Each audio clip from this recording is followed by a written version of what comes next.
नमस्कार दोस्तों, स्वागत है आपका हमारे चैनल लास्ट एग्जाम ट्रिक्स पे। देखिए, आपका जो एसएससी का एग्ज़ाम है वो बहुत ही नज़दीक आ चुका है, एसएससी जीडी का। इसमें जो आप सभी को पता है कि 25 क्वेश्चन हैं वो जीके से भी पूछे जाने वाले हैं। तो आपकी तैयारी कितनी है जीके की, ये आपको ये मॉडल पेपर में लेके आया हूँ आपके लिए। तो इसमें आपको ये पता चलेगा कि आपकी तैयारी किस लेवल तक की आपकी तैयारी है। वैसे मैं आपको पहले बता देता हूँ कि अब की बार जो मेरिट रहने वाली है वो थोड़ी हाई रह सकती है। तो इसके लिए आपकी तैयारी है वो जीके की तो बहुत ही अच्छी होनी चाहिए, क्योंकि हिंदी इसमें एकदम लो लेवल की हिंदी आती है।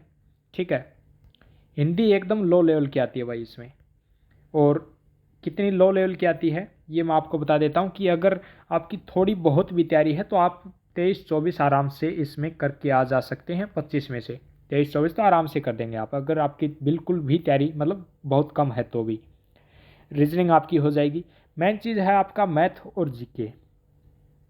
जो आपकी कट ऑफ बनने वाली है वो इन्हीं पे बनेगी, मेरिट जो बनेगी जीके और मैथ पे ही बनने वाली है, क्योंकि रीजनिंग है वो सभी कर देते हैं और हिंदी सभी कर देते हैं। तो आपकी जीके की कैसी तैयारी है, और अगर आप आगे भी तैयारी करना चाहते हैं तो आप चैनल को सब्सक्राइब हो ज़रूर कर लेना। हर रोज़ आपको एक मॉडल पेपर देखने को मिलेगा यहाँ पे। देखिए, ज़्यादा टाइम आपका ख़राब बिना किए यहाँ पे शुरू करते हैं हम। पहला क्वेश्चन है, यदि किसी व्यक्ति को उच्चतम न्यायालय में कोई जनहित याचिका लगानी हो तो याचिका किस भाषा में लिखी जानी चाहिए। 22 भाषाओं में किसी भी एक भाषा में, या फिर याचिकाकर्ता अपनी मातृभाषा में लिख सकता है, केवल अंग्रेजी में या हिंदी या अंग्रेजी में। तो आपको ये पता होना चाहिए कि जो याचिका है वो केवल अंग्रेजी में ही आपकी लगाई जाएगी। ठीक है, मतलब आप एक कमेंट में ये ज़रूर बताना कि भी आपने कितने किए, ताकि पता चले कि भी हाँ किस लेवल तक की आपकी तैयारी है। दूसरा नंबर का क्वेश्चन बना कि वायुमंडलीय दाब मापने का पैमाना क्या है। तो वायुमंडलीय दाब मापने का पैमाना वो है बैरोमीटर। ठीक है, अगला क्वेश्चन हमारा कि इलेक्ट्रॉन के खोजकर्ता कौन है। इलेक्ट्रॉन के जो खोजकर्ता हैं वो कौन है। तो देखिए, एक ट्रिक मैं आपको बताता हूँ, आपने शायद कहीं देखी भी होगी कि ईंट पर नाच, ईंट पर नाच, ई से इलेक्ट्रॉन हो जाएगा, टे से थॉमसन हो जाएगा। तो यहाँ पे आप देख सकते हो जे थॉमसन है वो इसके यहाँ पे जो आंसर है वो रहने वाला है, इलेक्ट्रॉन के खोजकर्ता। पर से पै से प्रोटॉन, रै से रदरफोर्ड, नै से न्यूट्रॉन, सै से चैंडविक। ठीक है, इस तरीके से आप इसे याद रख सकते हो। भारत का मैनचेस्टर किसे कहा जाता है। तो भारत का मैनचेस्टर अहमदाबाद को कहा जाता है। ठीक है, जयपुर को पिंक सिटी बोला जाता है। ठीक है, और नागपुर संतरों का शहर है। अगला है हमारा कि बैंकिंग जगत में प्रयुक्त केवाईसी का पूर्ण रूप क्या है। ठीक है, कई बार बहुत बार पूछा जाता है, फुल फॉर्म पूछी जाती है, तो ये आपको पता होना चाहिए। इसका जो सही आंसर है वो रहेगा नो योर कस्टमर। ठीक है, नेक्स्ट अपना कि हिंदी दिवस कब मनाया जाता है। तो ये आपको पता होना चाहिए, एक दिवस से कन्फर्म पूछा जाएगा, दिवस आप सभी याद कर लेना। हिंदी दिवस मनाया जाता है 14 सितंबर को। 25 जनवरी को मनाया जाता है मतदाता दिवस। ठीक है, कमेंट में आपको ये बताना है कि 11 जुलाई को क्या मनाया जाता है। बहुत ही आसान क्वेश्चन है, 11 जुलाई वाला आपको कमेंट में बताना है, पता चले किस हिसाब की आपकी तैयारी। किस सरकार ने मोस्ट सरकार अभियान है वो लॉन्च किया था। तो ये किया था ओडिशा ने। ठीक है, नेक्स्ट अपना वन्य जीव संरक्षण के क्षेत्र में अदम्य साहस दिखाने वाले को कौन सा पुरस्कार है वो दिया जाता है। बहुत ही गजब क्वेश्चन है। और वन्य जीव संरक्षण के क्षेत्र में जो अदम्य साहस दिखाया जाता है उसको अमृता देवी बिश्नोई पुरस्कार है वो दिया जाता है भाई। नेक्स्ट अपना दाचीगाम राष्ट्रीय उद्यान कहाँ पे है? देखिए, राष्ट्रीय उद्यान से संबंधित एक क्वेश्चन कंफर्म पूछा जाएगा भाई। ठीक है, सभी आप है ये रट लेना भाई। ठीक है, तो ये है जम्मू कश्मीर में।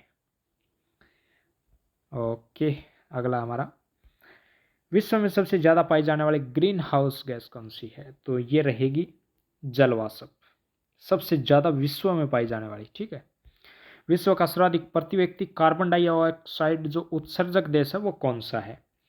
तो इसका रहेगा, वैसे अगर हम बात करें सबसे ज़्यादा तो रहेगा चीन, लेकिन यहाँ पे पूछा गया प्रति व्यक्ति के हिसाब से कतर रहेगा भाई।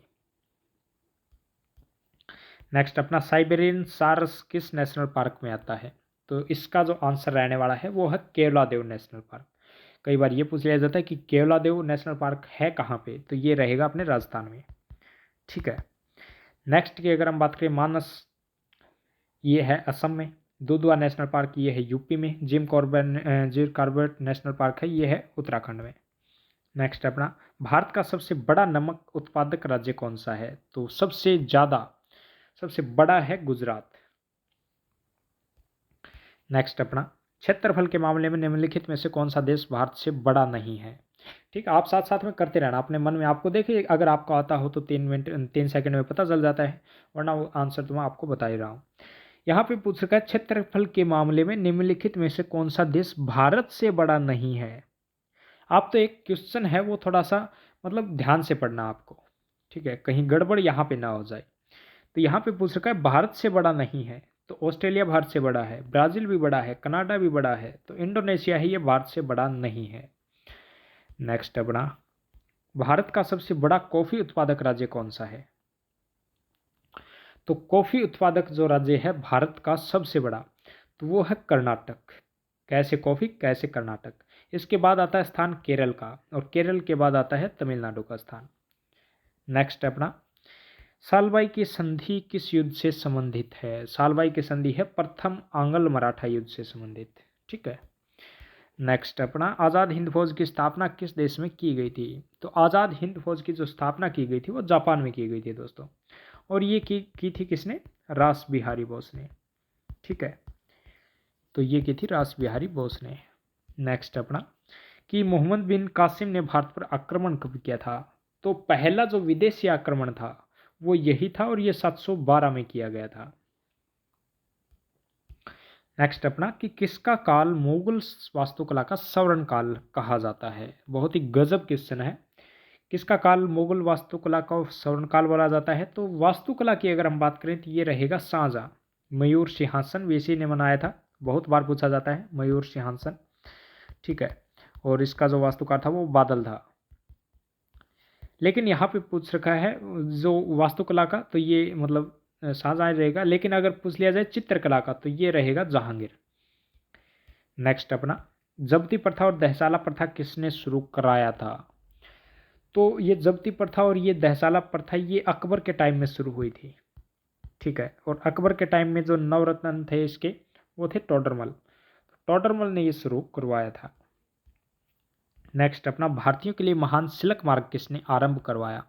तो ये कनिष्क ने करवाया था भाई, ठीक है। एक कई बार ये पूछ लिया जाता है कि जो विदेशी यात्री थे चीनी जो पहले थे वो कौन थे? तो इसकी एक छोटी छोटी सी मैं ट्रिक बताता हूँ आपको कि चीनी यात्री को फांसी हुई तो चीनी यात्री को फांसी हुई, फै से फाहियान बन जाएगा, सै से श्यूगन बन जाएगा, हु से ह्वेनसांग बन जाएगा, ई से इत्सिंग बन जाएगा। तो फा से फाहियान मतलब पहला ये था, ठीक है। तो फाहियान है वो पहला विदेशी यात्री था चीन का जो भारत आया था। भारत की आज़ादी के समय ब्रिटेन का प्रधानमंत्री कौन था? बहुत ही गजब क्वेश्चन है और पूछा जा सकता है। भारत की आज़ादी के समय ब्रिटेन का जो प्रधानमंत्री था वो था क्लीमेंट एटली, ठीक है। लेकिन एक ये भी पूछा जा सकता है कि भी जब भारत छोड़ो आंदोलन चलाया गया था, ठीक है, भारत छोड़ो, उस टाइम जो प्रधानमंत्री था वो कौन था? तो मतलब आंदोलन था तो चर्चिल आंदोलन चर्चिल था, तो चर्चिल आंदोलन मतलब विंस्टन चर्चिल करके आपको याद रखना है। उस टाइम ये प्रधानमंत्री था। इदुक्की परियोजना कौन सी नदी पे है? तो ये रहेगी दोस्तों, इदुक्की परियोजना केरल में है और ये पेरियार नदी पे है, ठीक है। पेरियार नदी पे इदुक्की परियोजना है। निम्नलिखित में से क्षेत्रफल के हिसाब से सबसे बड़ा देश कौन सा है? बहुत ही गजब क्वेश्चन है और आपको पता भी होना चाहिए कि क्षेत्रफल के हिसाब से सबसे बड़ा देश कौन सा है। इनमें से पूछा गया है। वैसे तो आप सभी को पता होगा कि रसिया है वो सबसे बड़ा देश है, लेकिन रूस के बाद जो स्थान आता है वो आता है कनाडा का। तो यहाँ पे रूस है नहीं, तो यहाँ पे आपका आंसर रहना चाहिए कनाडा। इसके बाद यूएसए आएगा, ठीक है। अगला हमारा, जोग जलप्रपात कहाँ पर स्थित है? तो जोग जो जलप्रपात है दोस्तों वो है कर्नाटक में, ठीक है। और ये श्रावती नदी पे है कर्नाटक में। तो ये 25 क्वेश्चन अपने हो गए। कमेंट में आपको ये बताना है कि भी आपने इसमें से कितने किए हैं, ठीक है।